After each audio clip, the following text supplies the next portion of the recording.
Welcome to the British Association of Sports and Exercise Medicine and Chronic Disease course.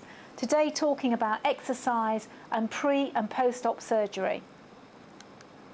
The aims and learning outcomes will be to understand the health benefits and clinical indications of regular physical activity both pre and post-operatively, to understand the extent of complications of inactivity and relevance to surgery, to understand the role of physical activity in the prevention and management of complications, to understand the role of physical activity in the recovery phase post-surgery, to understand the non-specific benefits of physical activity and non-communicable disease reduction, to know the contraindications to exercise and considerations that are vital in pre- and post-operative surgery, and to review the literature, resources and support available for safe and effective patient care applying the physical activity guidelines.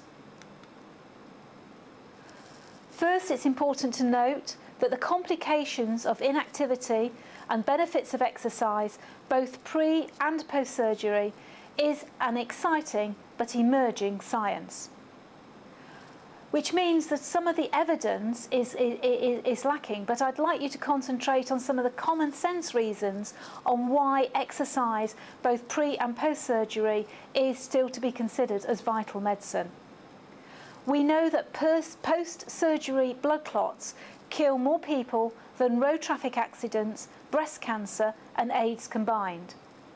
We also know that regular exercise has a significant impact on the coagulation cascade. So it makes sense that fitness prior to surgery would reduce risks of the anaesthetic complications and post-op complications. And in fact, this has been identified in a study published in JAMA in 2006. We also know that exercise significantly reduces the length of stay and time in critical care units post-operatively. We know that post-operative rehabilitation is essential for patients' overall health, and that patients waiting for pre- and post-surgery, there are significant exercise benefits, such as waiting for cancer surgery, in total knee replacement, total hip replacement, obviously around road traffic accidents, heart disease, coronary artery bypass surgery. But we also know that for patients it can help reduce depression, anxiety and reduce pain, improve sleep quality and symptom control, all of which are both important both pre-operatively and post-operatively. This emerging evidence is demonstrated by a key paper by Snowden et al. In 2013, where they looked at patients older than 75 years with low cardiorespiratory fitness and found that they spent a median of 11 days longer in hospital. Those patients also spent 2 days longer in critical care units when compared with patients who have adequate cardiorespiratory fitness. So this clearly demonstrates that age does not matter in surgical complications, but actually fitness does. And the conclusion from that study was that clinicians should consider both the prognostic value of cardiorespiratory testing, but also techniques to preserve cardiorespiratory function before elective surgery in older people. And actually we know that exercise works even in critical ill patients. And I'd like to just show you a link to the BBC video which shows that even patients who are critically ill can still exercise successfully.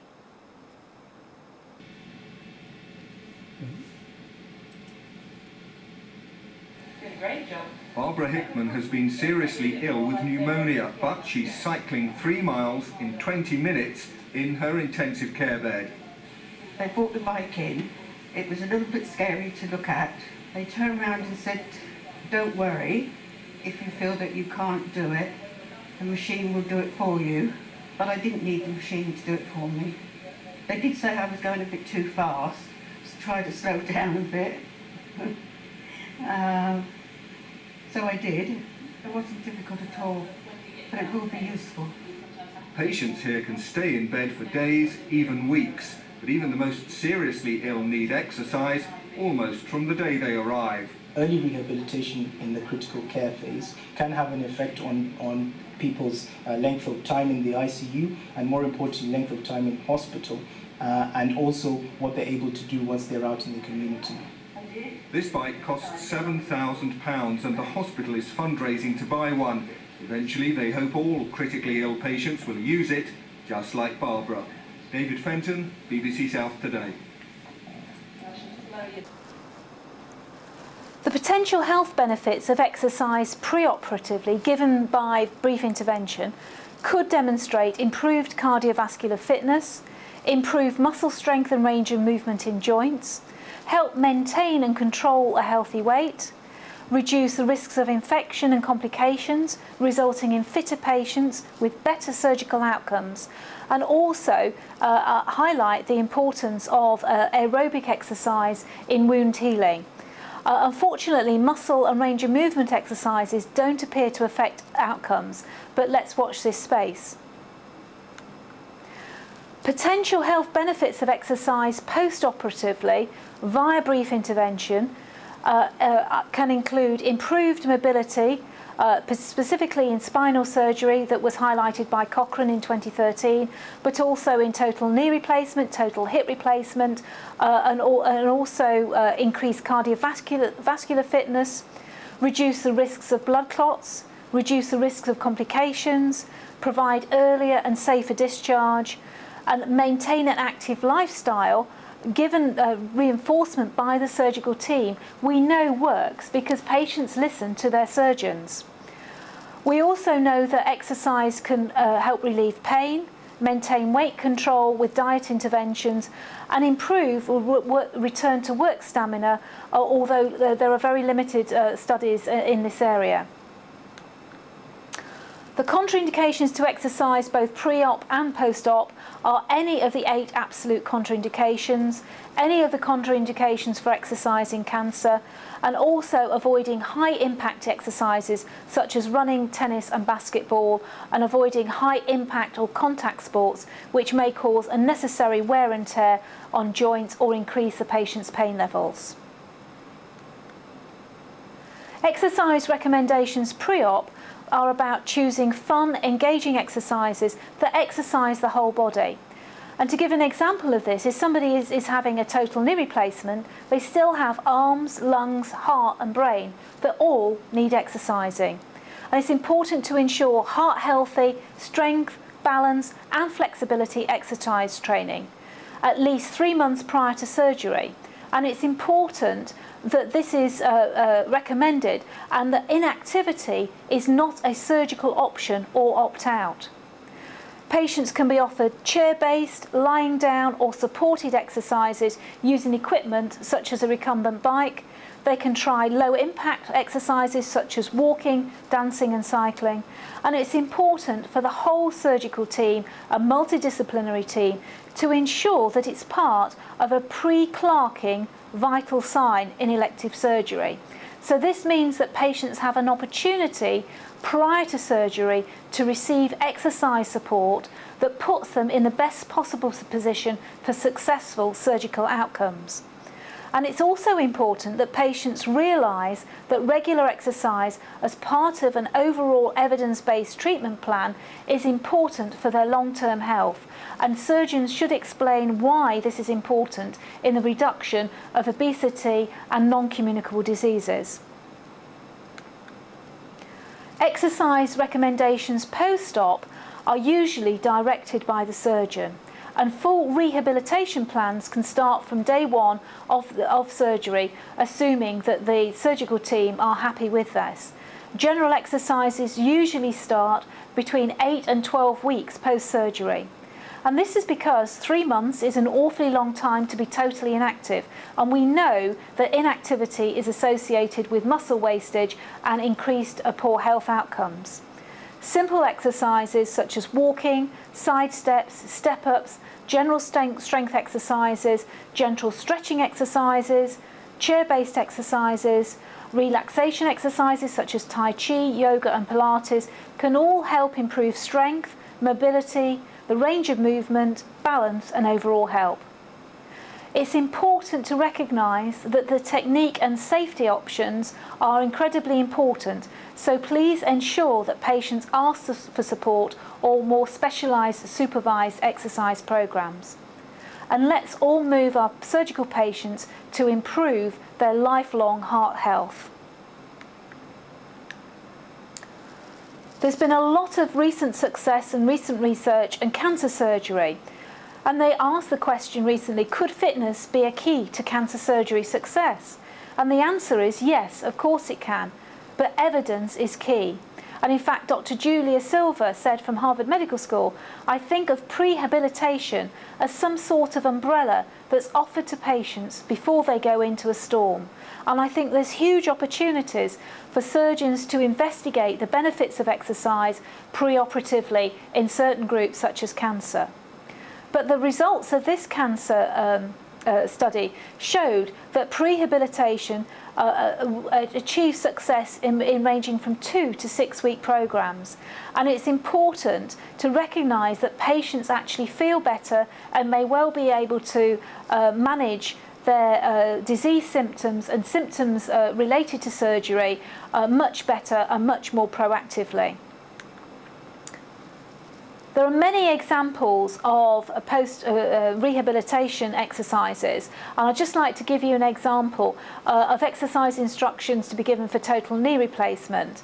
Now, without going into the detail on these slides, it's important that the surgeon's instructions include a graduated walking programme, first indoors and then outdoors, to gradually increase patients' mobility, that they talk about slowly resuming other normal household activities, including walking up and down stairs, that knee strengthening exercises that they learnt via the hospital physiotherapist are performed several times a day, and that these are monitored by not only the hospital team but the primary care team to ensure that patients recover as quickly as possible and as safely as possible.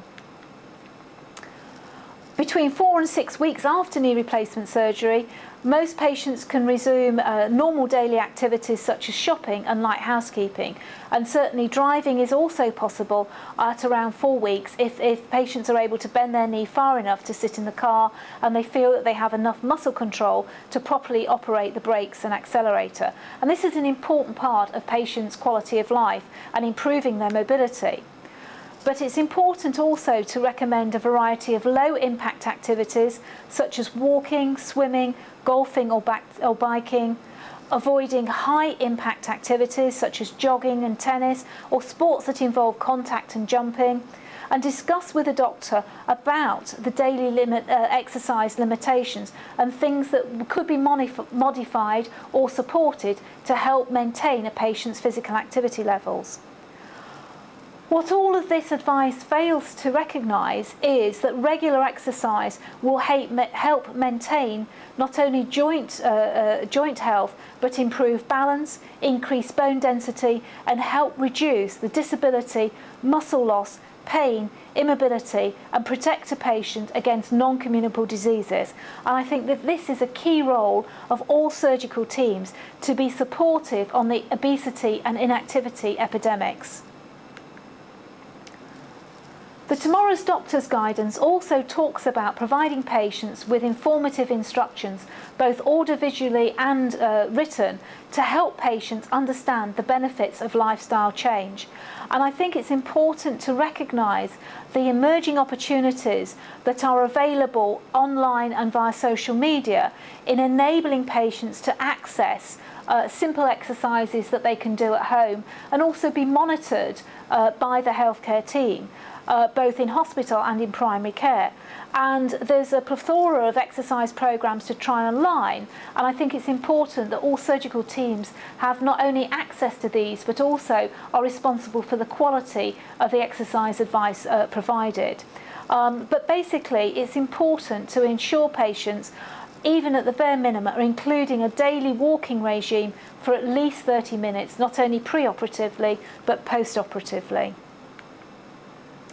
And this is an example of work done that was provided for NHS Scotland, showing as part of the Tomorrow's Doctors guidance on how to use information effectively to advise patients after total hip replacement on how to exercise, telling them how to get started, what warm-up and cool-down procedures to use, what strength exercises will best suit them, what flexibility exercises will suit them, and to really provide a safe and effective exercise prescription for patients post-operatively.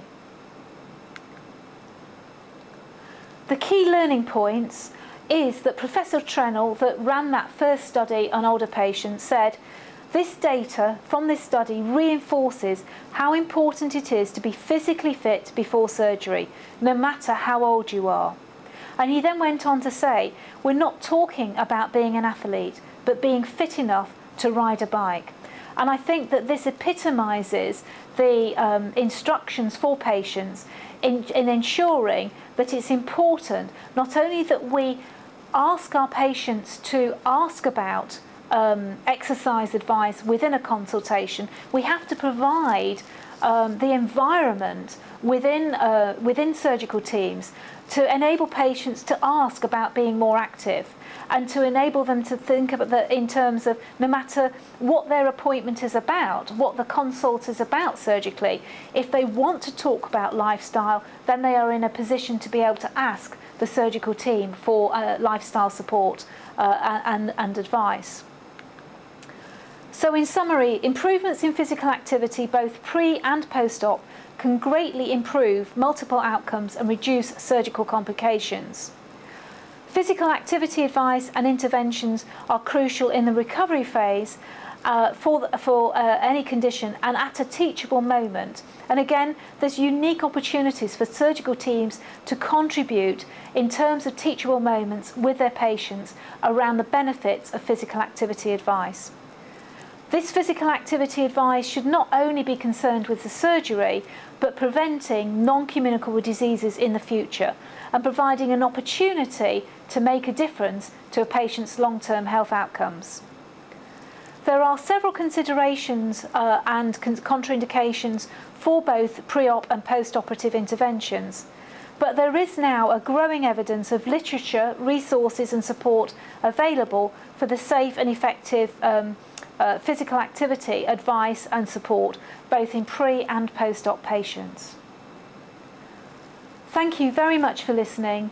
Please ensure that you make every contact count in exercise medicine for all pre and post-operative patients. Thank you very much. I'd like to take time to personally thank Dr. Richard Godfrey from Brunel University. I'd also like to say a big thank you to BASEM, the British Association of Sports and Exercise Medicine. Thank the team that were responsible for producing the Chronic Disease and Exercise Medicine slide set. They're Dr. Brian Johnson, Dr. John Brooks, Simon Rosenbaum, Dr. Jane Thornton, Mr. Chris Oliver, Mr. Ian Ritchie and Steffan Griffin for all their hard work in producing such excellent slide sets. I'd also like to say a big thank you to Nottingham University for supporting this whole project in developing an undergraduate core curriculum for chronic diseases and exercise medicine as part of an initiative for training tomorrow's doctors in exercise medicine for tomorrow's patients.